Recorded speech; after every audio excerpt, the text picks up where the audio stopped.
তুমি গজা মুখ দিতে গেলা? সৈকত, কি ব্যাপার? এই তুমি না বললে মা বাইরে? মা ডাকছে তো।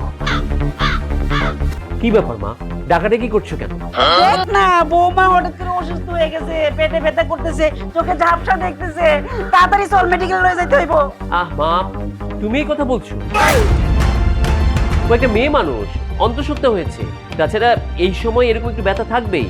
হয়তো অ্যাসিডিটি হয়েছে, গ্যাস থেকে চাপ দিয়েছে, তাই ব্যথা হচ্ছে। একটু রেস্ট নিলে ঠিক হয়ে যাবে, এই জন্য ডাক্তারখানা যেতে হবে। তাছাড়া মা, আমার ইম্পর্টেন্ট একটা মিটিং চলছে। হ্যাঁ, আমি অফিসের কাজ করছি, আমি তোমাদের নিয়ে আর পারলাম না মা। বৌমার চাইতে ইম্পর্টেন্ট কি আছে তোর কাছে? হ্যাঁ, কি বলতেছিস সব? শোনো মা, তোমার বৌমা ইম্পর্টেন্ট, তুমি ইম্পর্টেন্ট, সেই সাথে আমার কাজটা ইম্পর্টেন্ট। থাক, বাদ দেন, আমি একটু রেস্ট নেই, তাহলে ঠিক হয়ে যাবে। আমাকে রুমে নিয়ে চলেন।